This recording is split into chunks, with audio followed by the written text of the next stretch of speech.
కృష్ణం కమలపత్రాక్షం పుణ్యశ్రవణకీర్తనం వాసుదేవం జగద్యోనిం నౌమి నారాయణం హరిం.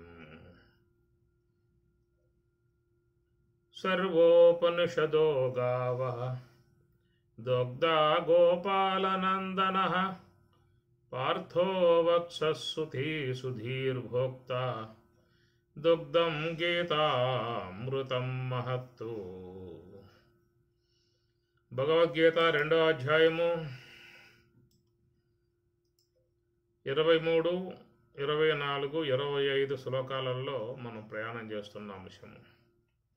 నైనం చిందంతి శస్త్రాణి నైనం దహతి పావకః నచైనం క్లేదయంత్యాపో న శోషయతి మారుతః. అచ్ఛేద్యోయం అదాహ్యోయం అక్లేద్యో శోష్య ఏవ చ నిత్యః సర్వగతస్థాణు రచలోయం సనాతనః. అవ్యక్తోయమచింత్యోయమవికార్యోయముచ్యతే తస్మాదేవం విదిత్వైనం నానుశోచితుమర్హసి. నిన్నటి రోజున భగవత్ సంబంధమై ఉన్నటువంటి లక్షణాలు అవి శాస్త్రపరంగా తప్ప మనం వేరే విధానంగా తెలుసుకునే అవకాశాలు లేవనేటువంటి విషయంలో మనకు ప్రస్తుతం మనం తెలుసుకోవడానికి అనుగుణ్యముగా ఉన్నటువంటివి ప్రత్యక్ష ప్రమాణము, అనుమాన ప్రమాణం అనబడేటువంటి వాట్లను మన వ్యవహార జీవితంలో వాట్లను వినియోగింపజేసుకుంటూ ఉన్నాం. అనేకమైనటువంటి యొక్క అంశాలనే తెలుసుకోవటం జరుగుతూ ఉన్నది. ఇక పారమార్థికమై ఉన్నటువంటి అంశం అనేటువంటిది శబ్ద ప్రమాణము అని. శబ్ద ప్రమాణాన్ని ఆప్తవాక్యం అని చెప్పని కూడా అంటారు. ఏదైనా ఒక విషయం వాస్తవాన్ని చెప్పాలంటే వాక్కు ద్వారా తెలియజేయాల్సి ఉంటుందని చెప్పేసి అని ఆ విషయం మీద నిన్న మనం ప్రయాణం చేయడం జరిగింది. నైనం చిందంతి శస్త్రాణి నైనం దహతి పావకః. శస్త్రాణి శస్త్రములు, శస్త్రం శస్త్రే శస్త్రాణి. శస్త్రములు అని చెప్పనంటే కత్తులు, కటార్లు, గొడ్డళ్ళు, రంపాలు ఇవి శస్త్రముల కింద వస్తాయి. అస్త్రములు శస్త్రాస్త్రములు. అస్త్రములు అంటే అవి మంత్రపూరితమై ఉండేటువంటి వాట్లను అస్త్రములు అంటారు. బ్రహ్మాస్త్రము, నారాయణాస్త్రం, వాయువ్యాస్త్రం, ఆగ్నేయాస్త్రం ఇవన్నీ కూడా మంత్రపూరితమై ఉండేటువంటి వాట్లను అస్త్రాలు అంటారు. మరి ఆత్మ విషయముగా చెప్తూ ఆయుధములు ఆత్మను ఛేదించలేవు అనే మాట. నైనం దహతి పావకః. అగ్నిదేవుడు ఆత్మను దహింపజేయలేడు. నచయేనం క్లేదయంతి ఆపః. జలము ఆత్మను తడపలేదు, క్లేదయంతి తడపలేదు. నశోషయతి మారుతః. మారుతః అంటే వాయువు నా శోషయతి శుష్కింపజేయలేదు, ఎండింపజేయలేదు అని శ్లోకంలో చెప్తూ అచ్ఛేద్యః అయం అదాహ్యః అయం అక్లేద్యః అయం అశోష్యః. అయం ఆత్మ అచ్ఛేద్యః ఛేదింపబడదు, అదాహ్యః దహింపబడదు, అక్లేద్యః తడపబడదు, అశోష్యః శుష్కింపజేయబడదు. కారణం ఏంటంటే అది నిత్యమై ఉన్నటువంటి స్వరూపం. నిత్యః ఎల్లప్పుడూ ఉండేటువంటిది. సర్వగతః అదంతటా వ్యాపకమై ఉన్నది. స్థాణు అది ఎక్కడికి పోదు, స్థిరముగా ఉంటుంది.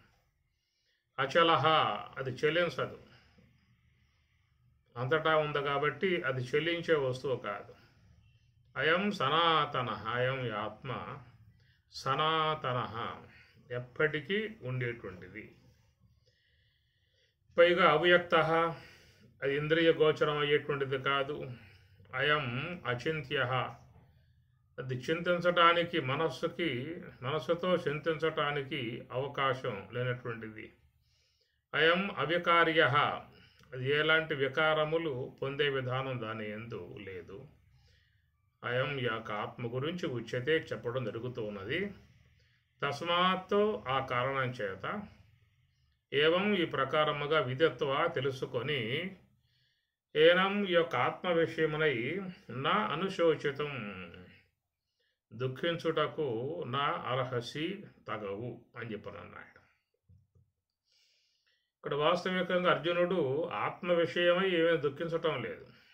ఆత్మ చనిపోతుంది, ఆత్మ ఛేదింపబడుతుంది అనేటువంటి విషయముగా ఆయన దుఃఖాన్ని పొందుతుందేమో కాదు. కానీ ఏంటంటే మరి దేహములు, ఈ దేహాలు అనబడేటువంటివన్నీ కూడా వధింపబడుతున్నాయి అని చెప్పనేటువంటి ఒక బాధ. దేహములు వధింపబడుతూ ఉన్న యుద్ధములో మరి కత్తులు వచ్చి నరకబడతాయి కాబట్టి వధింపబడే విధానం అంతా కూడా దేహము. కనుక మానవుడు దేహం యొక్క విషయమై దుఃఖాన్ని పొందే విధానం ఉంటుంది. ఆత్మ విషయంలో ఎవరూ కూడా దుఃఖపడుతున్న అంశమేమి కాదు. మానవుడు పొందే దుఃఖమంతా కూడా ఈ కనబడేటువంటి శరీరం, ఇది నశింపబడుతుంది అనేటువంటి బాధ. అయితే ఇక్కడ మరొక అంశం ఏంటంటే, ఎదురుగా ఉన్నటువంటి వాళ్ళు ఎవరని చెప్పని భీష్మద్రోణ ప్రముఖ ఎదురుగా ఉన్నారన్నమాట. భీష్మద్రోణ, భీష్ముడు ద్రోణుడు ఎదురుగా ఉండటంతో వీళ్ళు వధింపబడతారు కదా అనేటువంటి ఒక బాధ మనసులో ఏర్పడి దుఃఖానికి గురయ్యాడు. ఒకవేళ అదే స్థానంలో దుర్యోధనుడు, దుశ్శాసనుడు, శకుని ఇలాంటి వాళ్ళు ఉండి ఉన్నట్లయితే మళ్ళీ అక్కడ దుఃఖానికి అంతగా గురయ్యే అవకాశం ఉండేది కాదు. ఎందుకంటే తొలగించి వాళ్ళు మరి ద్వేషిస్తూ ఉన్నారు, కక్షగట్టి సాధిస్తూ ఉన్నారు, అనేక ఇబ్బందులు కలగజేశారు, అనేక దుఃఖములు కలగజేశారు. ఇవన్నీ ఉన్నటువంటి విధానములో వాళ్ళ మీద ద్వేషం ఉంది కాబట్టి ఎదురుగా గనక దుర్యోధనుడు, దుశ్శాసనుడు, శకుని, ఇంకా కౌరవులలో ఎవరైనా కానీ ఎదురుగా ఉన్నట్లయితే అంతగా దుఃఖానికి గురయ్యే పరిస్థితి అర్జునునికి ఉండేది కాదు. ఎమ్మటే బాణం తీసి సంధించి యుద్ధానికి సిద్ధపడేవాడు. అందువల్ల లోకంలో మానవులు దుఃఖానికి గురవుతున్నారు అని చెప్పనే మాట చూసినట్లయితే ఎక్కువగా మనం పెంచుకున్నటువంటి రాగాలు, ఈ రాగద్వేషాల వల్లే ఎక్కువగా మానవులు దుఃఖానికి గురవుతున్న పరిస్థితి. అది వస్తువుల యందు కానీ వ్యక్తుల యందు కానీ. కనుక రాగభావం, ఈ ద్వేషభావం, ఇవి ప్రధానంగా దుఃఖానికి గురి చేసేటువంటి అంశములు. శరీరము అనబడేటువంటిది ఉండేది కాదు. అది ఎప్పటికైనా ఆ దేహం పోయేటువంటిదే. ఎందుకంటే అది వచ్చింది కాబట్టి అది పోతుంది. కనుక వచ్చి పోయేటువంటి ఈ శరీరమునందు అందరికీ కూడా ఆత్మభావన ఏర్పడింది. ఆత్మ అంటే నేను, దేహము నేను అనేటువంటి ఒక భావన ప్రతి ఒక్కరి యందు వచ్చేసిన భావన. నేను ఆత్మను అనేటువంటి భావం అనేది లేదు. దేహము నేను అనేది దేహాత్మ బుద్ధి అన్నారు, దేహాత్మ భావన. ఇది ప్రగాఢముగా అందరి యందు కూడా ఏర్పడి ఉన్నటువంటిది. ఎందుకంటే చిన్నప్పటి నుంచి దాని యందు ఒక భావం ఏర్పడింది కాబట్టి, నేననేటువంటి ఒక భావం ఏర్పడింది కాబట్టి ఆ శరీర తాదాత్మ్యం అనేటువంటిది మాత్రం వెంటాడుతూ ఉన్నటువంటి అంశం. ఇలాంటి దేహాత్మ భావన మానవుని యందే కాదు, విశ్వంలో అన్ని జీవుల యందు కూడా ఏర్పడి ఉన్నటువంటి భావన. కాబట్టి ఈ శరీరాన్ని ఏదో రూపంగా కాపాడుకోవాలి అనేటువంటి ప్రయత్నం ఎప్పుడూ కూడా సాగుతూ ఉంటుంది మానవుని యందు. ఒకవేళ దేహం పోతుంది అని చెప్పనంటే మాత్రం బాధకు గురయ్యే పరిస్థితి ఏర్పడుతుంది. ఎందుకంటే మానవునికి చిరకాలముగా ఒక సాన్నిధ్య భావన, సన్నిహిత భావన ఉన్నట్లయితే వాటి ఎందుకు రాగభావాల పెరగడం అనేది మనం చూస్తూ ఉంటాం. ఎక్కడైనా మన ఒక ఇంట్లో అద్దెకున్నా కానీ అది బాగా ఉన్నది, కొంచెం అనుకూలంగా ఉందని చెప్పానంటే దాని మీద ఒక రాగభావం ఏర్పడుతుంది. ఇట్లాగా విశ్వంలో ఎక్కడెక్కడ మనకి కొంచెం అవకాశముగా ఉన్నాయో, సదుపాయంగా ఉన్నాయో, అనుకూలంగా ఉన్నాయో, మన వినియోగాత్మకానికి ఉపయోగంగా ఉన్నాయో, సుఖాన్ని కలగజేసేటువంటివిగా ఉన్నాయో, అలాంటి వ్యక్తుల యందు కానీ విశ్వ పదార్థముల యందు కానీ ఒక రాగభావం అనేటువంటిది ఏర్పడుతుంది. కాబట్టి ఈ ప్రకారంగా ప్రతి ఒక్కరూ కూడా ఈ ఈ విశ్వ పదార్థముల యందు, దేహమునందు, దేహ సంబంధీకుల వ్యక్తుల యందు ఈ రాగం అనేటువంటి ఒక పాశం బాగా అల్లుకుపోయి ఉన్నటువంటిది. కాబట్టి దాని కారణంగా మానవులు దుఃఖపడే పరిస్థితి ఏర్పడుతుంది అనేటువంటిది. నైనం చందంతి శస్త్రాన్ని నైనం దహతి పావక నచైనం క్లేదయంత్య అనే విధముగా మరి పృథివీ సంబంధమై ఉన్న వస్తువులు, జల సంబంధమై ఉన్నటువంటి వస్తువులు, అగ్ని ద్వారా, వాయు సంబంధం ద్వారా కలిగేటువంటి బాధ అనేటువంటిది ఈ దేహానికి సోకుతుంది తప్ప లోన ఉన్నటువంటి ఆత్మకు కలగదు. అయితే మానవులకు దేహభావం ఉన్నదా, ఆత్మభావన ఉన్నదా అని చెప్పనంటే అందరికీ దాదాపుగా దేహభావనే ఉన్నది. కాబట్టి ఆ దేహ విషయమై దుఃఖించే విధానం ఉంటుంది. కానీ బ్రహ్మవేత్తలు అనబడేటువంటి ఒక వర్గం ఉన్నది. వాళ్ళే జ్ఞానులు, తత్వవేత్తలు అన్నారు. వారు సాధన ద్వారా స్వరూప అనుభవాన్ని పొందారు కాబట్టి నిత్య, సర్వగత, స్థాణు, అచల, అయం సనాతన అనే విధానముగా ఉన్నటువంటి పారమార్థిక తత్వానుభవాన్ని పొంది ఉన్నటువంటి వారైనట్లయితే వారు ఈ దేహ సంబంధమై ఉన్న విషయంలో వారు దుఃఖాన్ని పొందే విధానం ఉండదు. ఎందుకంటే వారు వాస్తవిక స్వరూపాన్ని గుర్తించారు, పరమసత్యాన్ని గుర్తించారు.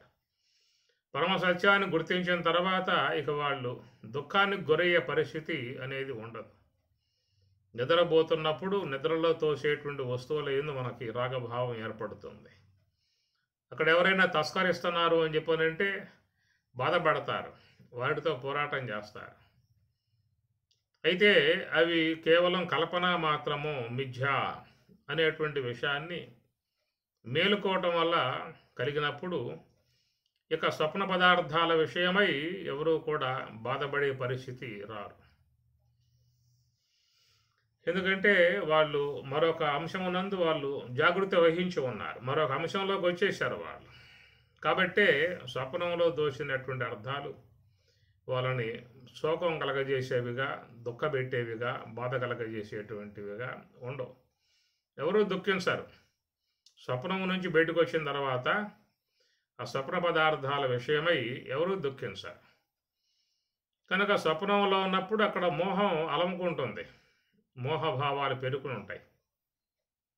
కాబట్టి ఆ స్వప్నంలో ఆ మోహం అనేది ఏర్పడి ఉంటుంది. కాబట్టి ఆ స్వప్న పర్యంతం వరకు, స్వప్నం ఉన్నంతసేపు అక్కడ ఏం జరిగినా కానీ బాధపడే పరిస్థితే ఏర్పడుతుంది. ఇది అందరికీ కూడా అనుభవంలో ఉన్నటువంటి విషయమే.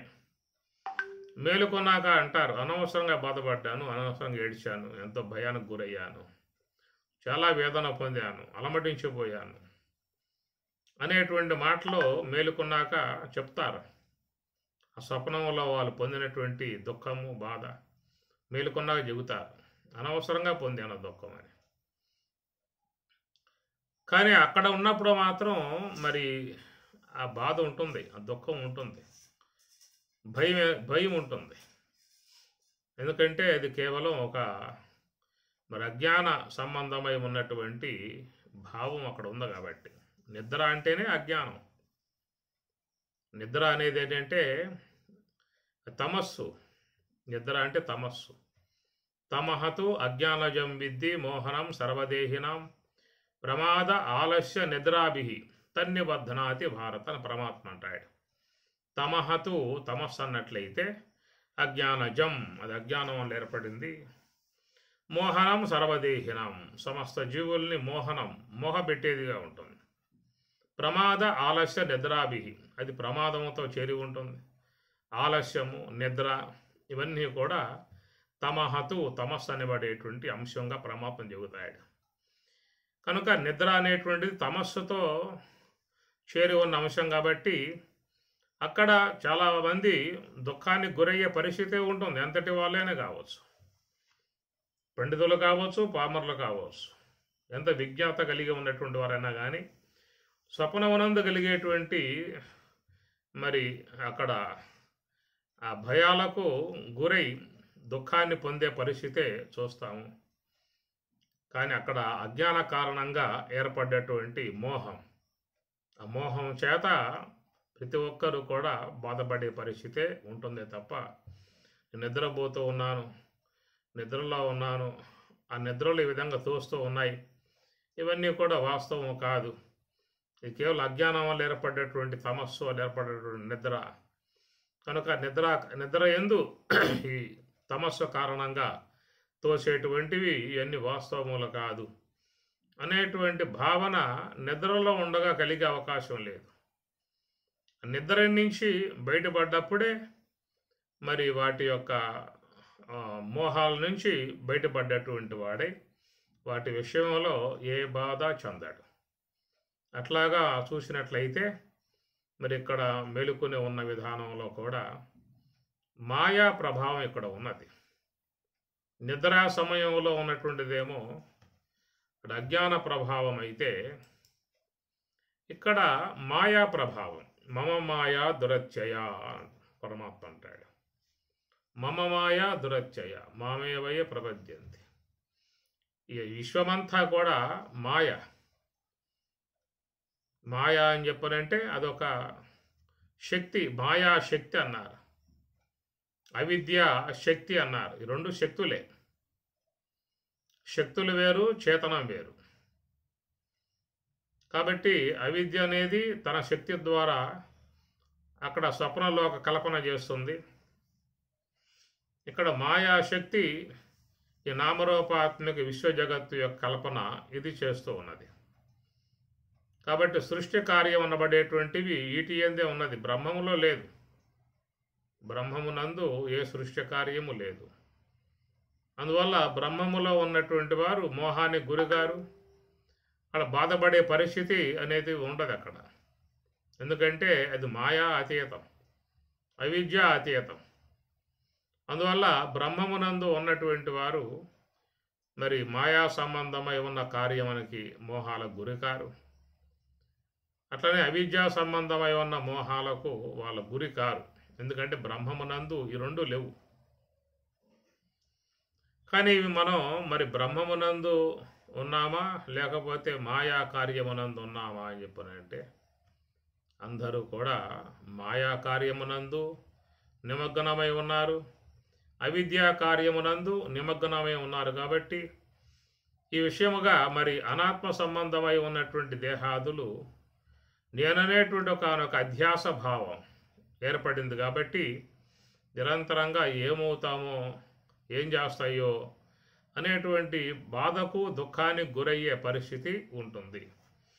అందువల్ల లోకంలో అందరూ కూడా దాదాపుగా ఈ దేహాత్మ భావన ఎందే చేరి ఉన్నటువంటి వారు. అదే కదా హిరణ్యకశిపుడు కూడా తపస్సు చేసి గాలిన్ కుంభిని అగ్ని అంభువల ఆకాశస్థలిన్ అనే కోరుకుంటాడు. భూమి మీద చావు ఉండకూడదు, జలంలో చావు ఉండకూడదు, అగ్నిలో చావు ఉండకూడదు, వాయువులో చావు ఉండకూడదు, ఆకాశంలో చావు ఉండకూడదు. ఏంటంటే దేహభావన, నేను దేహం అనే భావం ఏర్పడింది. కాబట్టి ఈ భూమి మీద చావకూడదు, జలంలో చావకూడదు, అగ్నిలో చావకూడదు, వాయువులో చావకూడదు. ఎందుకంటే పంచభూతాల్లోనే మానవుడు ఏ పూటైనా అసూలు బాసి మరి మృత్యు యొక్క వైపుకి వెళ్ళిపోవాల్సి ఉంటుంది.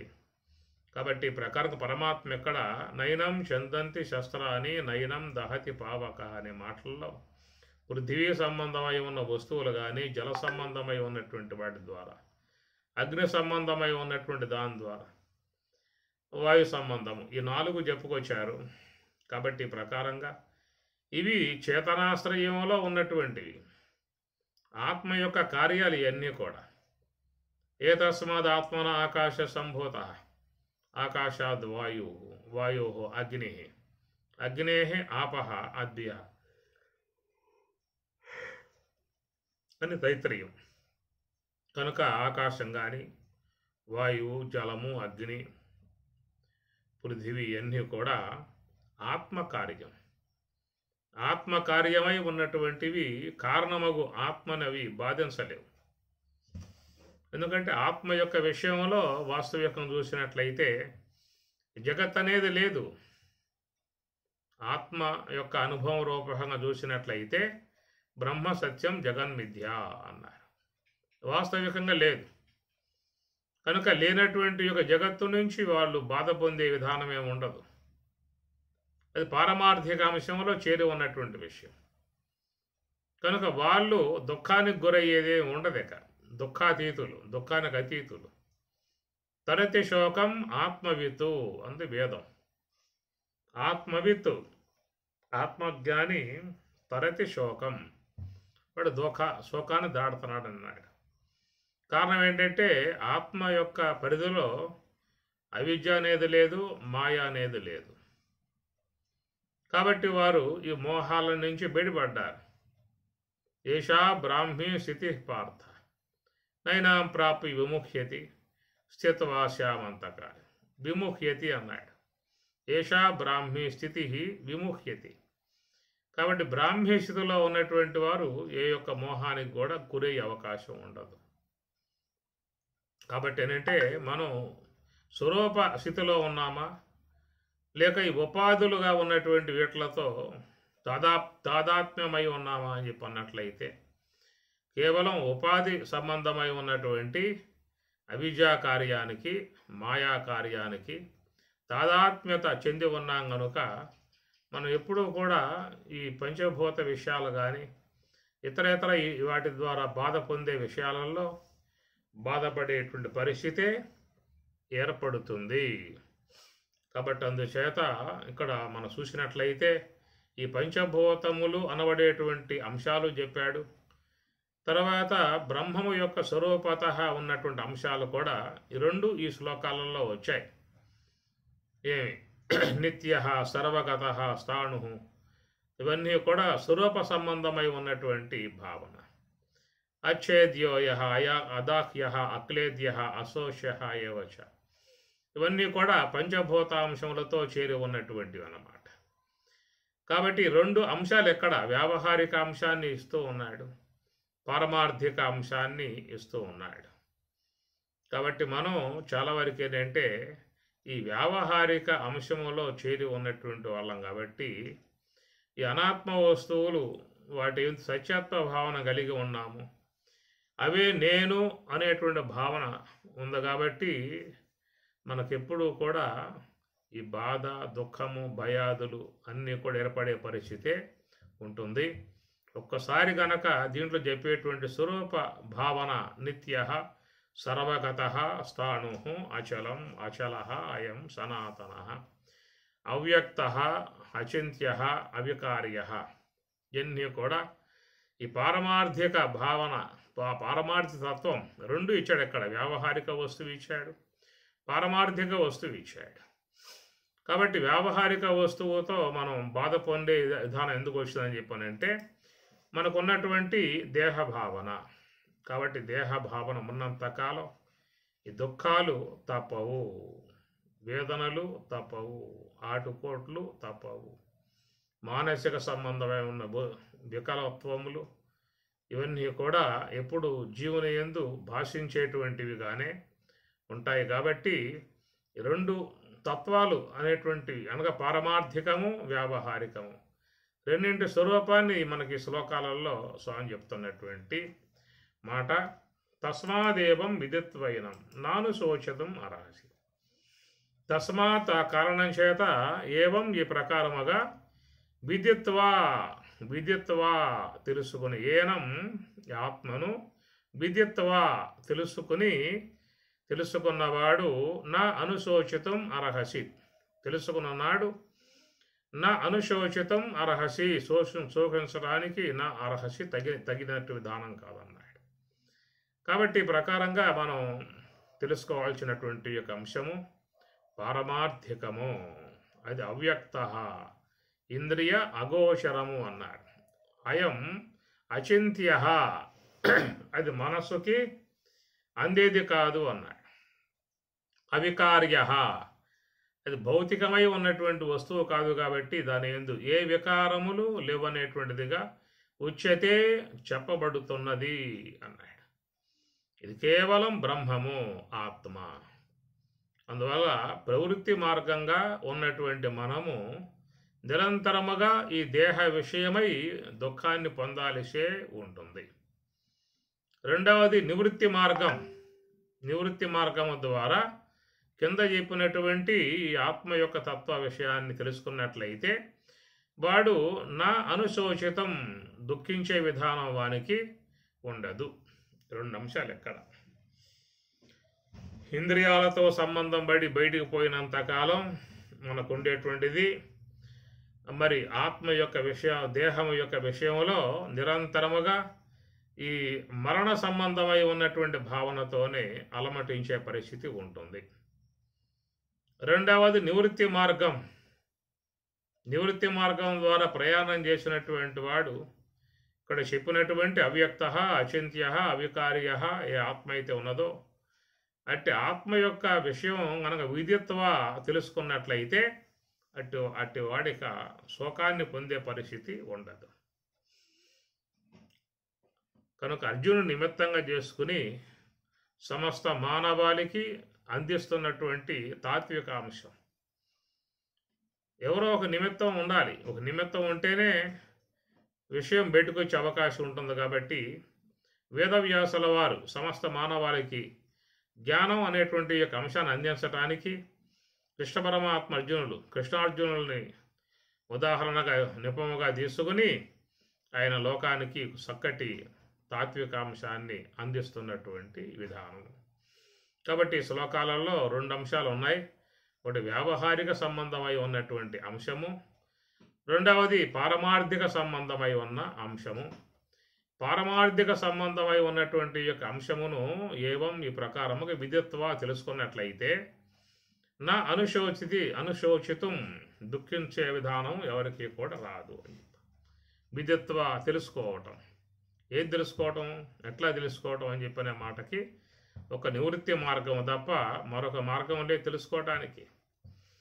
ఎంతమంది మహాత్ములు శాస్త్రాన్ని ముందు పెట్టుకుని చెప్పినప్పటికీ కూడా దాని సంబంధమై ఉన్నటువంటి యొక్క అంశం ఊహామాత్రముగా మనసు లోపలికి వస్తుందే కానీ దాని యొక్క విషయం పూర్ణముగా దృఢపడాలని చెప్పి అన్నట్లయితే తనకు తానుగా ప్రయత్నం చేసి ఆ స్వరూప అనుభవమును పొందగలిగినట్లయితే వారు నా అనుశోచితం, దుఃఖించే పరిస్థితి కాలకి రాదు.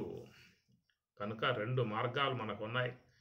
ఒకటి ప్రవృత్తికి సంబంధించిన మార్గము, మరొకటి నివృత్తికి సంబంధించిన మార్గము. కాబట్టి నివృత్తి మార్గంలో పయనించేటువంటి వారికి మాత్రమే మరి ఆత్మ యొక్క విషయం పూర్ణముగా తెలియబడుతుందే తప్ప అది ప్రవృత్తి మార్గం వల్ల తెలుసుకోబడేటువంటి యొక్క అంశము కాదనేటువంటిది. నిత్య, ఎల్లప్పుడూ ఉంటుంది. సర్వగత, అంతటా వ్యాపకమై ఉన్న స్వరూపం బ్రహ్మము అని చెప్పినంటే ఎక్కడో ఏదో లోకంలో, ఎక్కడో ఏ దేశంలో ఒక చోట మాత్రమే ఉందనే విషయం కాదు. సర్వగత, అంతటా ఉన్నటువంటిది. ఏ ప్రకారంగా ఆకాశం అంతటా వ్యాపకమై ఉన్నదో అట్లా భగవంతుడు కూడా అంతటా వ్యాపకమై ఉన్నాడు. మనం ఆరాధించేటువంటివన్నీ కూడా దేవతా సంబంధ మూర్తులు. ఎవరెవరు ఏ దేవతని ఆరాధించినప్పటికీ కూడా వాళ్ళ కేవలం ఒక తాత్కాలికమై ఉన్న ప్రయోజనం కలుగుతుందే తప్ప పరమార్థతత్వం, బ్రహ్మతత్వం బోధపడే పరిస్థితి మాత్రం ఉండదు. ఎందుకంటే భగవంతుడు అంతటా ఉన్నాడు అనేటువంటి విషయం మనకి ఈ శ్లోకం ద్వారా చెప్పటం జరుగుతున్నది. సర్వగత అంటే భగవంతుడు అంతటా వ్యాపకమై ఉన్నాడు, విశ్వవ్యాపకమై ఉన్నాడు. పాదోశ్య విశ్వభూతాని త్రిపాదశ్య అమృతం అంటుంది పురుష సూక్తం. అస్య భూతాని, ఈ పంచభూతాత్మక జగత్తంతా కూడా పాదస్య పాద ఒక పాద భాగము అన్నారు. త్రిపాదస్య అమృతం, త్రిపాదం 3 పాదాలు బ్రహ్మం వ్యాపకమై ఉన్నట్లుగా. అంటే 3 పాదాలంటే మరి ఆ పైన లేదా ఇవన్నీ ప్రశ్నలు రాకూడదు. ఒక విషయం చెప్పినప్పుడు దాంట్లో ఆ ఉన్నటువంటి యొక్క అంశం వరకే పోవాలే తప్ప విపరీత అర్థాలు మళ్ళా తీసే విధానాలు ఉండకూడదు. ఎందుకంటే ఒక ఉదాహరణ చెప్పినప్పుడు దాంట్లో ఏకదేశీయమే తెలుసుకోవాలి తప్ప దాంట్లో వేరే అంశాలుగా పోయే పరిస్థితి రాకూడదు. కాబట్టి బ్రహ్మము అంతటా వ్యాపకమై ఉన్నది అని చెప్పటానికి పాదోస్య విశ్వభూతాన్ని జగత్తంతా కూడా ఒక పాద భాగం మాత్రమే వ్యాపకమై ఉండగా త్రిపాదస్య 35 భాగం ఇంకా బ్రహ్మమే వ్యాపకమై ఉన్నది అనే మాట పురుష సూక్తంలో చెప్పినట్లుగా ఇక్కడ సర్వగత బ్రహ్మం అనేటువంటిది అంతటా వ్యాపకమై ఉన్నది. కాబట్టి అక్కడ ఉన్నటువంటి వాళ్ళు అక్కడే ఆ బ్రహ్మమును పొందటానికి యోగ్యమై ఉన్నటువంటి విధానం. ఎందుకంటే మరి ఒక పరిమితమైనటువంటి ప్రదేశంలోనే భగవంతుడు ఉన్నాడు అని చెప్పినట్లయితే ఎంత దూరంలో ఉన్నటువంటి వాళ్ళు కూడా ఆ ప్రదేశానికి రావాల్సి ఉంటుంది. అనేక ప్రయాసల పడి ఆ ప్రదేశానికి వచ్చి దర్శనం చేసుకోవాల్సిన విధానం ఉంటుంది. అట్లా అప్పుడు కాశీ విశ్వేశ్వరుడుగా ఉన్నటువంటి వాళ్ళు కాశీకి ప్రయాణమే పోవాల్సి ఉంటుంది. శ్రీశైలం మల్లికార్జున అని చెప్పి అన్నప్పుడు మరి ఆ ప్రయాణం చేసి శ్రీశైలం పోవాల్సి వస్తుంది. అట్టనే బద్రీనాథుడు అని చెప్పన్నట్లయితే ఎంతో ప్రయాసపడి ఆ బదరి అనేటువంటి ప్రదేశానికి పోయి దర్శనం చేసుకోవాల్సి ఉంటుంది. ఇట్లా పరిమితమై ఉన్న ప్రదేశాలలో వ్యాపక ఉన్నటువంటి దేవతలు అవన్నీ కూడా మరి ఒక పురాణ పురుషులుగా ఉన్నటువంటి దేవతామూర్తులు. ఇక్కడ భగవద్గీతలో స్వామి చెప్పే విషయంలో మరి బ్రహ్మము అనే విషయముగా ఆత్మ యొక్క విషయం చెబుతూ సర్వగత అది అంతటా వ్యాపకమై ఉన్నది.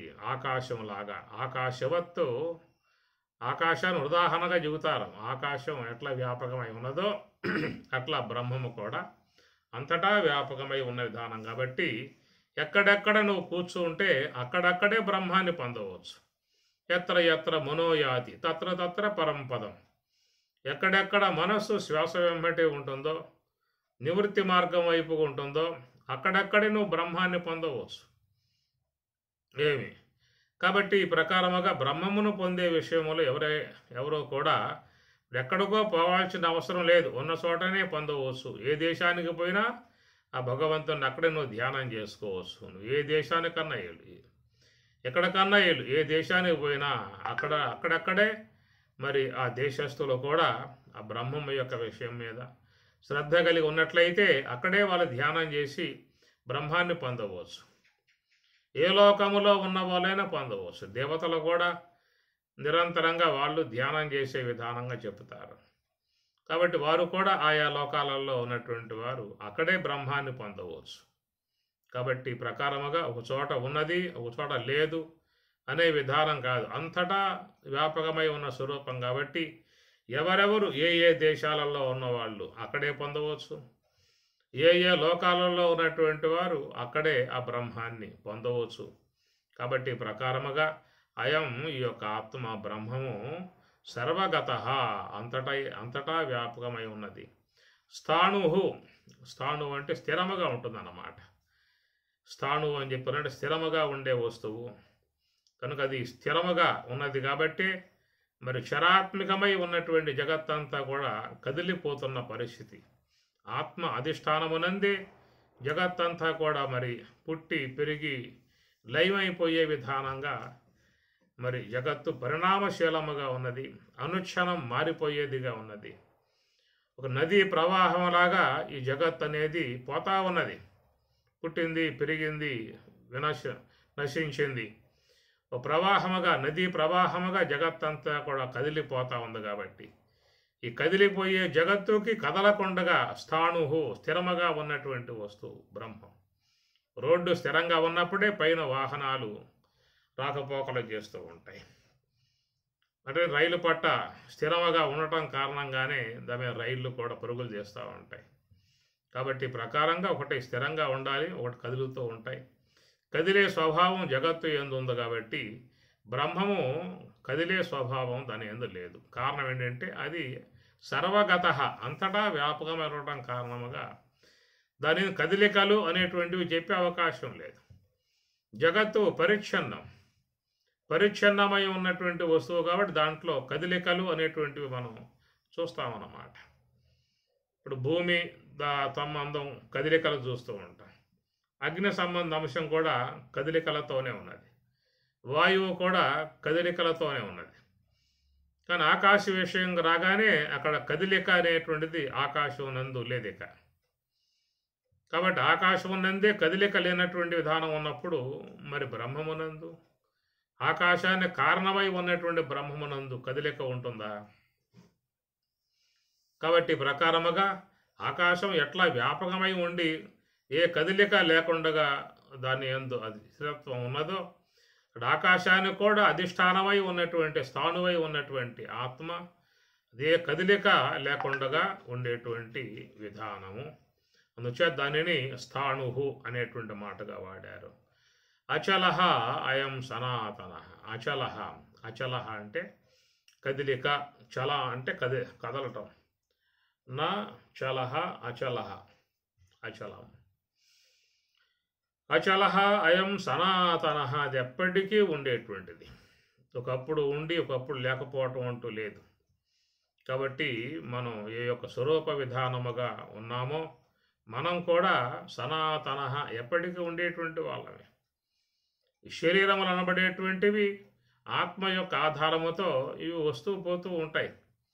ఈ దేహాలు రావటం పోవటం ఏంటంటే అవిద్యా కార్యం, లోన అజ్ఞానం అనేది ఉంది కాబట్టి అవిద్యా కార్యంగా ఈ శరీరాలు వస్తూ ఉన్నాయి. అజ్ఞాన కార్యము అన్నారు, దాన్ని అవిద్యా కార్యము అన్నారు. అందువల్ల లోపల మనకి శరీరం లోపల రెండు ఉపాధులు ఉన్నాయి. ఒకటి సూక్ష్మదేహము, ఒకటి కారణదేహము అని. సూక్ష్మదేహములో చేరి ఉన్న కర్మవాసనలు, కారణదేహంలో చేరి ఉన్నటువంటి తమస్సు, ఈ రెండు కూడా కలిసి ఈ శరీరాలు అనబడేటువంటి వాట్లను వచ్చే విధానంగా చేస్తూ ఉన్నాయి. కాబట్టి మహాత్ములకు దేహాలు అనేటువంటివి రావు అన్నారు. కారణం ఏంటంటే వాళ్ళు ఆత్మజ్ఞానముతో మరి కారణదేహాన్ని నశింపజేసుకున్నారు, సూక్ష్మదేహంలోని కర్మవాసనలు నశింపజేసుకున్నారు. అవి జన్మకు కారణమై ఉన్నటువంటివి. ఆ రెండింటినీ కూడా నశింపజేసుకోవటం అంటే ఒక్క ఆత్మజ్ఞానంతో తప్ప మరొక దేంతో కూడా సాధ్యమయ్యే అవకాశం లేదనేటువంటిది శాస్త్రం చెబుతున్న మాట. కాబట్టి ప్రకారముగా ఈ శరీరములు అనబడేటువంటివన్నీ కూడా రావటానికి గల కారణము సూక్ష్మదేహములో చేరి ఉన్న కర్మవాసనలు, దానికి పైన ఉన్నటువంటి కారణదేహము అజ్ఞానం, మూలా విద్య. ఈ రెండు ఉన్నంత వరకు ఈ దేహాలు వచ్చే విధానమే ఉంటుంది. కాబట్టి మరి ఈ యొక్క ఆత్మ యొక్క విషయం చూసినట్లయితే సనాతన, ఎప్పటికీ ఉన్నటువంటి విధానం. నీవు కానీ నేను కానీ లోకంలో ఉన్నటువంటి వారు కానీ అందరం కూడా ఎప్పటికీ ఉన్నాము అనే మాట మీకు గతంలో భగవానుడు రెండో శ్లోకంలో అక్కడ చెప్పుకొచ్చాడు. నత్వేవాహం జాతునాసం నత్వం నేమే జనాధిపా నచైవ నభవిష్యామ సర్వే వయం అతఃపరం. ఎప్పటికీ ఉన్నామయ్య అనే మాట గతంలోని పరమాత్మ అమ్మాట చెప్పడం జరిగింది. కాబట్టి ఇక్కడ అయం, ఈ యొక్క ఆత్మ సనాతన అని చెప్పనున్నాడు, ఎప్పటికీ ఉండే విధానం. పైగా అవ్యక్త, అది ఏ ఇంద్రియానికి విషయమై గోచరించేది కాదు. వ్యక్తం అంటే ఇంద్రియానికి తెలియబడేటువంటి వాట్లను వ్యక్తము అంటారు. వ్యక్తము అనేది తెలియబడుతుంది అన్నమాట. ఇక్కడ విశ్వంలో ఉన్నాయి, చాలా ఉన్నాయి మనకి ఇంద్రియాలకి కొంచెం దూరంగా. అవి తెలుసుకుంటాయి ఇంద్రియాలు. నేత్రం ఉందని చెప్పనంటే నేత్రం ఈ విశ్వంలో ఉన్న దృశ్యాలను తెలుసుకుంటూ ఉంది. అటనే శబ్దం అనేది కూడా అది కనబడకపోయినా తెలుసుకుంటుంది శ్రోత్రేంద్రియం. రసము అనేవి తీపి, పులుపు, ఉప్పు, ఒగరు, కారము, చేదు, ఈ షడ్రసాలుగా చెప్పేటువంటివి కూడా ఇవి కనపడవు. కనపడవు అన్నంత మాత్రముతో అవ్యక్తం కాదు. ఎందుకంటే అవి నాలుకకు తెలియబడుతూ ఉన్నాయి కాబట్టి వ్యక్తమే. కంటికి గోచరించేవిగా లేనంత మాత్రముతో అంటే కంటి యొక్క విషయములు అవ్యక్తం కావచ్చు, అవి తెలియబడేవిగా లేవు. కంటికి ఈ తీపి, పులుపు, వగరు, ఉప్పు, కారముగా ఉన్నటువంటివి తెలియబడేవిగా లేవు. కంటికి తెలియబడేవిగా లేని విషయములు అవ్యక్తం అని చెప్పి అన్నప్పటికీ అవి నాలుకకు తెలియబడుతూ ఉన్నాయి. జిహ్వ ద్వారా తెలుసుకుంటూ ఉన్నాం. జిహ్వ ద్వారా తీపి, పులుపు, ఉప్పు, కారం అని చెప్పగలుగుతూ ఉన్నాం. కనుక అవి వ్యక్తమే, అవ్యక్తం కాదు. నేత్రేంద్రియ విషయంలో అవ్యక్తముగా ఉండొచ్చు, కానీ జిహ్వ యొక్క విషయంలో అవి వ్యక్తమై తెలియబడుతూ ఉన్నాయి. అదే ప్రకారంగా స్పర్శ కూడా అది నేత్రానికి తెలియబడేదిగా లేదు. నేత్రం యొక్క విషయంలో అవ్యక్తము అని చెప్పిన అంటే స్పర్శ దేహము ద్వారా తెలియబడుతుంది కాబట్టి దేహ పరిధిలో అది వ్యక్తమే, అవ్యక్తం కాదు. నేత్ర విషయంలో అవ్యక్తము, శరీరము యొక్క విషయంలో వ్యక్తం. అనగా స్పర్శ తెలుసుకుంటూ ఉన్నాం, చల్లగా ఉంది తెలుసుకుంటూ ఉన్నాం, ఎచ్చగా ఉన్నది తెలుసుకుంటూ ఉన్నాం. ఆ స్పర్శ ద్వారానే మనం కొన్ని వస్తువులు కూడా గుర్తించే విధానం ఏర్పడుతుంది. చీకటిలో చేతితో ఆ యొక్క తాకినప్పుడు అవి మనకి మనసు గోచరిస్తుంది. ఆ స్పర్శ వల్ల పలానా వస్తువు ఇది అని చెప్పి తెలుసుకుంటూ ఉన్నాం. అందుచేత నేత్రానికి అవ్యక్తంగా ఉన్నప్పటికీ కూడా ఆ స్పర్శలు మరి త్వగేంద్రియం ద్వారా తెలియబడుతూ ఉన్నాయి కాబట్టి అవి కూడా వ్యక్తమే అంటారు. అవ్యక్తం కాదు, వ్యక్తం. అంటే ఒక ఇంద్రియం యొక్క విషయంలో అవ్యక్తంగా ఉంటాయి, మరొక ఇంద్రియ విషయంలో అది వ్యక్తమై గోచరిస్తాయి. అనగా శబ్దములు అని చెప్పని అనుకోండి. ఆ శబ్దం అనబడేటువంటిది నేత్రానికి కానీ, ఘ్రాణానికి కానీ, జిహ్వకు కానీ అవి అవ్యక్తం, తెలియబడేవిగా లేవు. కానీ అవి మరి శ్రోత్రేంద్రియం ద్వారా తెలుసుకోబడేవిగా ఉన్నాయి కాబట్టి శ్రోత్రేంద్రియ విషయంలో అవి వ్యక్తము అని చెప్పని అంటాం. అట్లనే గంధం, సుగంధం అంటాం, దుర్గంధం అంటాం. ఇవి కూడా కంటికి గోచరించేవిగా లేవు. గంధం అనగా పుష్పాలలో ఉన్నటువంటి ఆ సుగంధం కానీ, ఇతర వస్తువుల్లో చేరి ఉన్న దుర్గంధం కానీ అవి నేత్రానికి తెలియబడేటువంటివిగా లేవు. కనుక నేత్రం యొక్క విషయంలో అవి అవ్యక్తంగా ఉన్నాయి. అనగా నేత్రానికి తెలియబడేవిగా లేవు కాబట్టి అవ్యక్తంగా ఉన్నాయి. కానీ అవ్యక్తమా అని చెప్పనంటే ఆ సుగంధం, దుర్గంధాలను ముక్కు ద్వారా తెలుసుకునే విధానము కలుగుతుంది కాబట్టి అవి వ్యక్తము, తెలియబడ్డ దాన్ని వ్యక్తము అంటారు, తెలియబడకపోతే అవ్యక్తము అంటారు. ఇట్లాగా రూపరహితముగా ఉన్నటువంటివి ఉన్నాయి. ఇందా చెప్పుకున్నట్లుగా మరి తీపి, పులుపు, ఉప్పు, కారం అనబడివి కంటికి గోచరించవు కాబట్టి అవి అవ్యక్తము అనే మాట వాడతాం. కాబట్టి నేత్రం యొక్క విధానములో అవ్యక్తమే, కానీ అవి నాలుక యొక్క విషయంలో వ్యక్తమవుతూ ఉన్నాయి కాబట్టి దాన్ని వ్యక్తము అన్న. రూపం లేకపోయినా వ్యక్తము. అట్లా ఇక్కడ మరి అవ్యక్త భగవంతుడి విషయంగా చెబుతూ అవ్యక్తము అన్నాడు. ఎందుకంటే ఇక్కడ మరి చూసినట్లయితే మనకు ఏవైతే తెలుసుకోవటానికి అనుగుణ్యముగా ఉన్నటువంటివి 5 పరికరాలు ఉన్నాయి మనకి. నేత్రము, శ్రోత్రము, జిహ్వ, ఘ్రాణము, త్వక్కు అనేటువంటి పరికరాలు మనకి 5 ఉన్నాయన్నమాట. 5 ద్వారా ఏ యొక్క ఇంద్రియం తెలియబడకపోయినా మిగతా ఇంద్రియం ద్వారా తెలుసుకోవడానికి యోగ్యముగా ఉన్న విధానం. అందుచేత తెలుసుకోవడానికి 5 ఇంద్రియాలు ఉన్నాయి. ఈ 5 ఇంద్రియాల విషయంలో కూడా మరి ఆత్మ అనే వస్తువు చూసినట్లయితే అది తెలియబడే అవకాశం లేదు కాబట్టి దాన్ని అవ్యక్త అన్నారు. ఇక్కడ అయం అవ్యక్త, అయం ఆత్మ అవ్యక్త అన్నారు. ఎందువల్ల అని చెప్పానంటే మనకున్నటువంటి 5 ఇంద్రియాలలో ఏది కూడా దాన్ని తెలుసుకునే విధానం లేదు కాబట్టి అవ్యక్త అని చెప్పని అన్నారు. మరి అవ్యక్త తెలియబడే విధానంగా లేనటువంటిది అని చెప్పన్నట్లయితే మరి అవ్యక్తం అది అనే విషయం ఎట్లా చెప్పగలిగావు? అది ఒక తెలియబడ్డ కోణం నుంచే కదా అది అవ్యక్తం అని చెప్పనే మాట వాడుతూ ఉన్నది. మరి ఆ తెలియబడటము అనేటువంటి దేనికి తెలియబడిన విషయంలో అది అవ్యక్తం అనే మాట వాడుతూ ఉన్నాం. అవ్యక్తము అన్నాము అంటే అది కూడా ఒక భాగంలో తెలియబడ్డటువంటి అంశమే. తెలియబడిన అంశము కాబట్టే నువ్వు దాని గురించి ఈ విధముగా చెప్పగలిగే విధానంగా చేస్తూ ఉన్నావు. తెలియబడని అంశము ఏది కూడా చెప్పే అవకాశం లేదు. ఏదైనా తెలియబడితేనే దాని యొక్క విషయంలో మాట్లాడే అవకాశం ఉంటుంది. అందువల్ల అవ్యక్తము అని చెప్పనే మాట ఏంటంటే ఏ యొక్క ఇంద్రియాలు మనకు 5 ఉన్నాయో 5 ద్వారా తెలుసుకునే పని చేసుకుంటూ ఉన్నామో ఆ 5 ఇంద్రియాలకి ఇది తెలియబడేదిగా లేదు కాబట్టి దాని కారణంగా అవ్యక్తము అని చెప్పాల్సి వచ్చిందనమాట. అది తెలియబడదా అంటే తెలియబడుతుంది. తెలుసుకోవడానికి ఏమున్నదా? ఇంకా మనకుంటే నేత్రమో శ్రోత్రమో జిహ్వో ఘ్రాణమో ఇవి ఇంతవరకే ఉన్న పరికరాలు మనకి.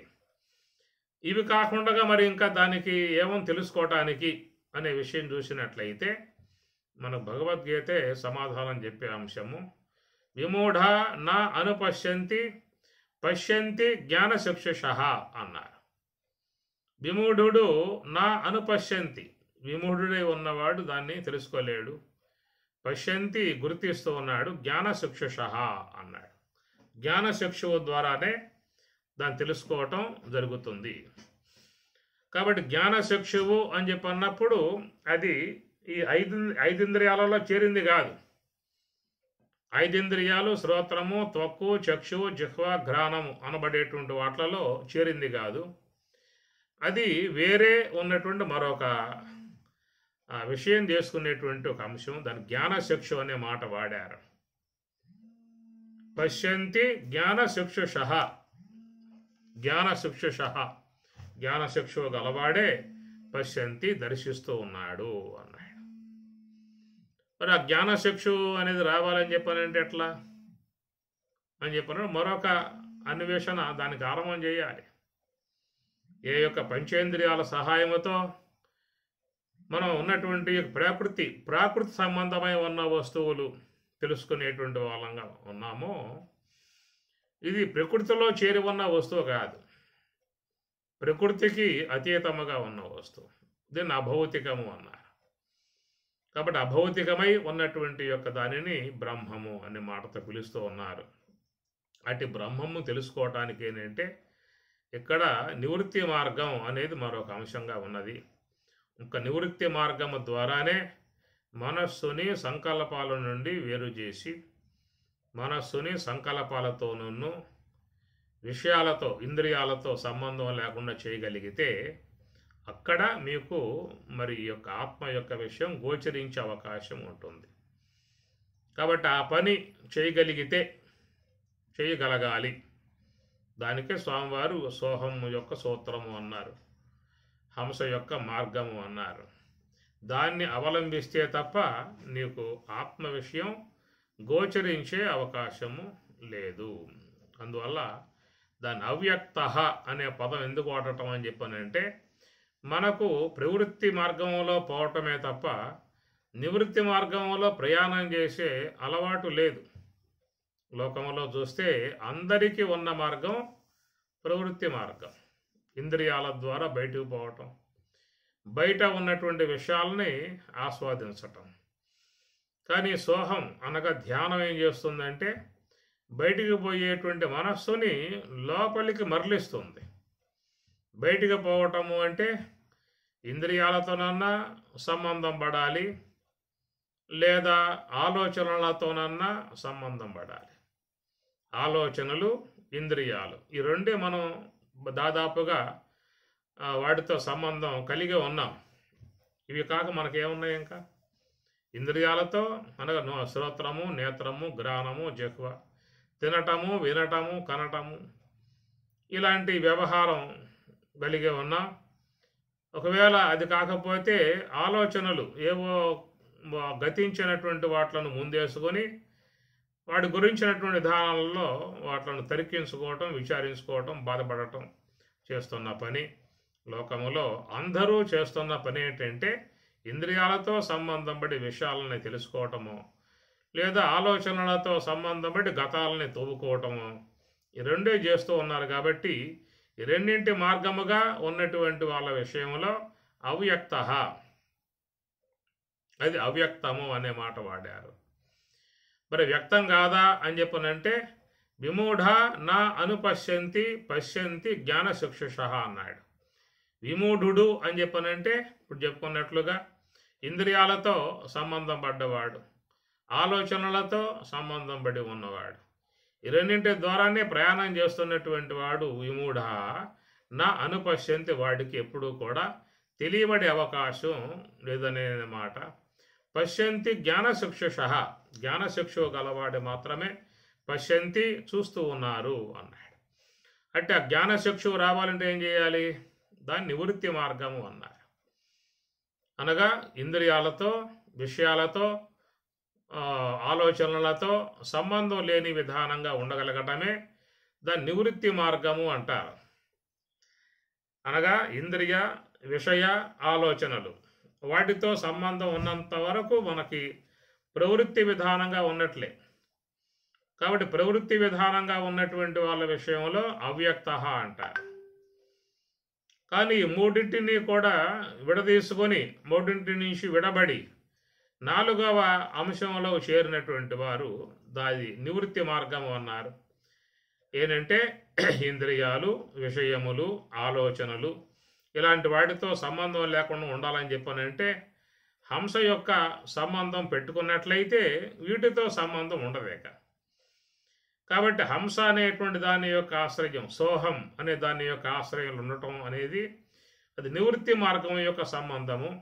నివృత్తి మార్గము అని చెప్పి అన్నప్పుడు శ్వాసతో ఉన్నంతసేపు నీకు ఇంద్రియాలతోనూ సంబంధం లేదు, విషయాలతోనూ సంబంధం లేదు, సంకల్పాలతోనూ సంబంధం లేదు. కనుక సంబంధం లేకపోవటం అనే అంశమే నివృత్తి అన్న పదం వాడారు. దాని నివృత్తి అనే పదం వాడారు. ఆ నివృత్తి అనే అంశం మనం సాధించుకోవాలంటే మనం శ్వాసతో సంబంధం పెట్టుకోవాలి. కనుక శ్వాసతో సంబంధం అనేటువంటి యొక్క అంశం లోకంలో ఎంతమందికి ఉన్నది? ఎంతమంది కలిగి ఉన్నారు? ఎవరున్నారు? చాలా తక్కువ మంది. సరైనటువంటి గురువులు లభించినప్పుడే మనకి ఇలాంటి మార్గం దొరికే అవకాశం ఉంటుంది. అందుచేత మరి జగద్గురువులుగా, సద్గురువులుగా ఉన్నటువంటి వాళ్ళు బోధించేటువంటి అంశం ఈ సోహం యొక్క సూత్రం అందరూ చెప్పారు. హంసా సోహం, హంసా సోహం, హంసా సోహం, సోహం ఇతి ఖేలతి పిండాండే భగవాన్, ఖేలతి పిండాండే అని సదాశివ బ్రహ్మేంద్ర స్వాములు ఈ విధంగా సద్గురువులుగా, జగద్గురువులుగా, మహాత్ములుగా, పూజ్యులుగా ఉన్నటువంటి వారి నుంచే మనకి అందాల్సినటువంటి యొక్క అంశం ఇది. కనుక వారు చెప్పేటువంటి యొక్క ఆ సూత్రాన్ని మనం కనుక పట్టుకున్నట్లయితే మరి ప్రవృత్తికి సంబంధించినటువంటి ఈ మూడు అంశములు అనగా ఇంద్రియములు, ఇంద్రియ సంబంధ విషయాలు, అట్లనే మనో సంబంధ ఆలోచనలు, వాటి నుంచి మనం బయటపడగలిగే విధానం రాగలిగితే అది నివృత్తి మార్గము అన్నారు.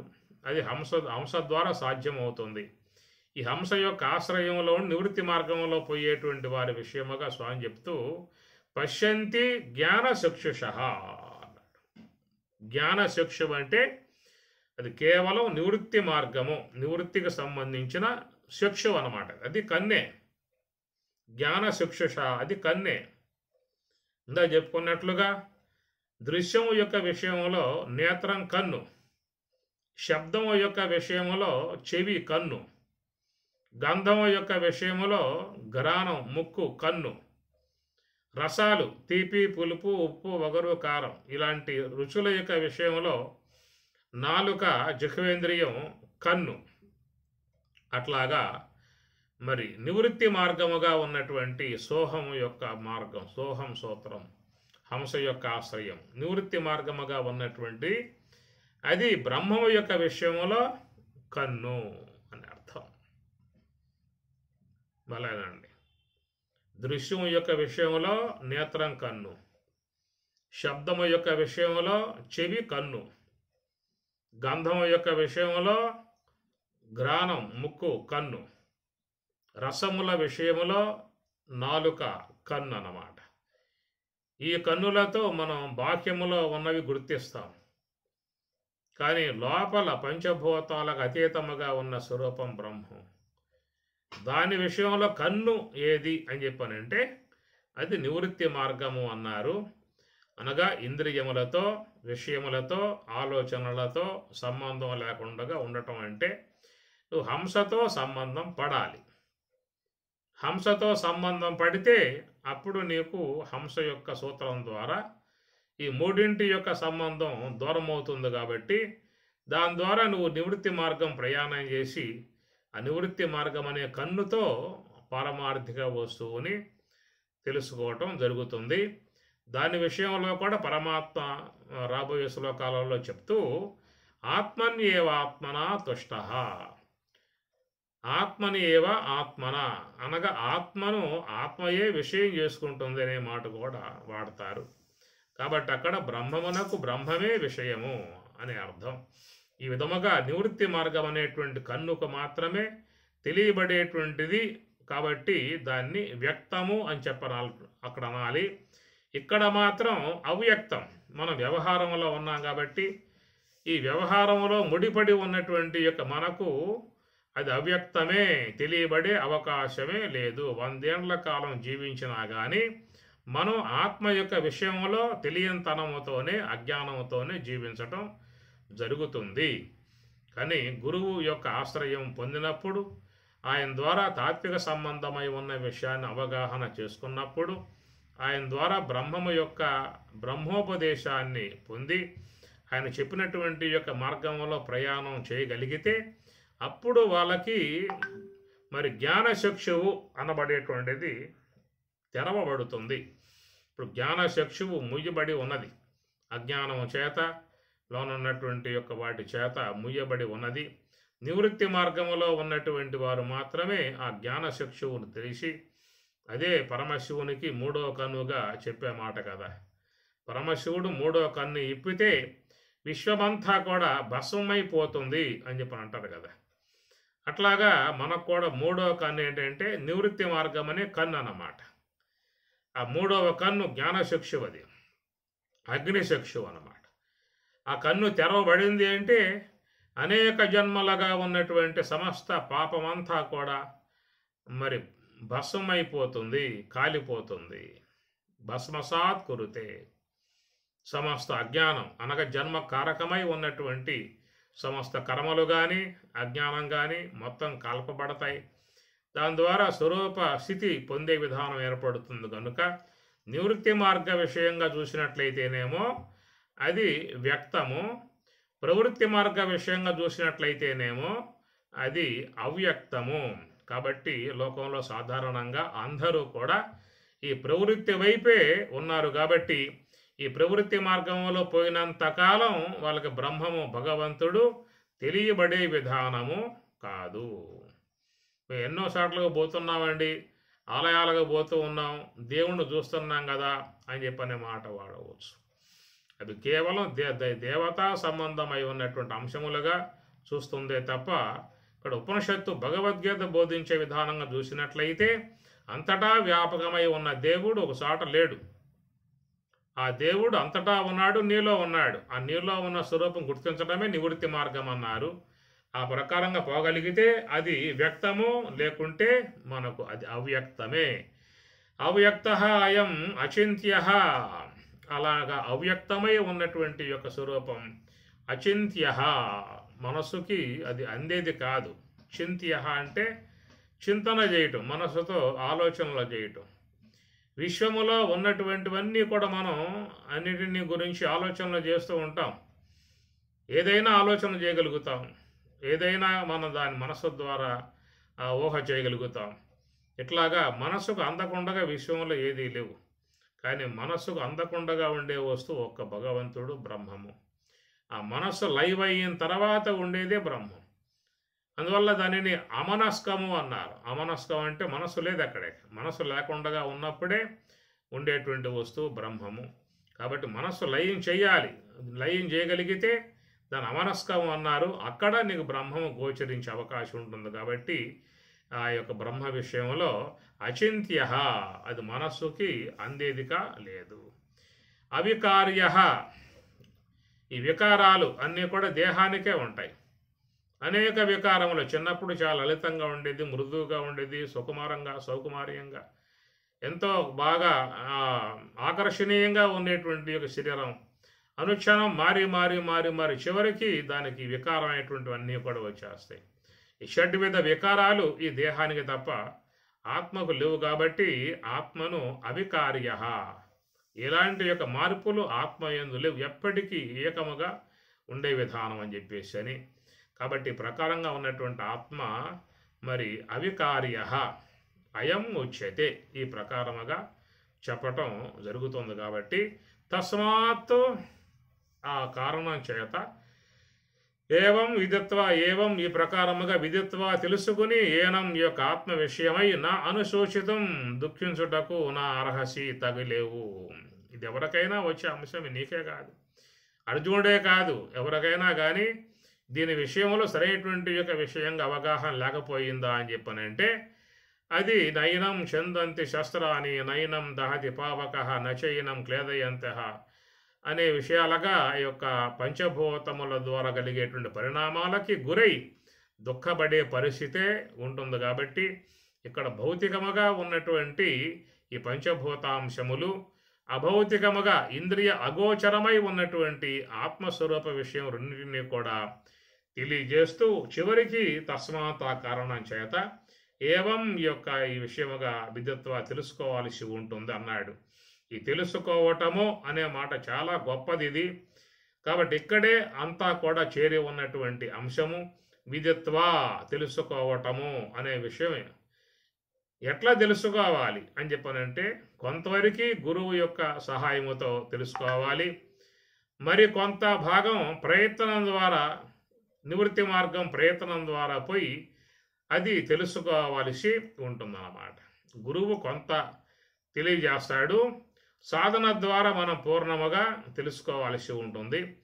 ఆ విధముగా తెలుసుకున్నటువంటి వాడే నా అనుశోచితం, వాడు ఎప్పుడూ కూడా దుఃఖానికి గురికాడు, దుఃఖాన్ని దాటినటువంటి వాడు అవుతాడు. కాబట్టి దుఃఖాతీతుడు అన్నాడు. ఆత్మజ్ఞుడు దుఃఖానికి గురికాడు అనేటువంటి అంశాన్ని ఇక్కడ మనకు పరమాత్మ ఈ శ్లోకాలలో బోధిస్తున్నటువంటి అంశము. ఓం సహనా భవతు సహనౌ భునక్తు సహ వీర్యం కరవావహై తేజస్వినావధీతమస్తు మా విద్విషావహై. ఓం శాంతి శాంతి శాంతి. హరి ఓం తత్సతు. శ్రీ గురుభ్యో నమః. హరి ఓం.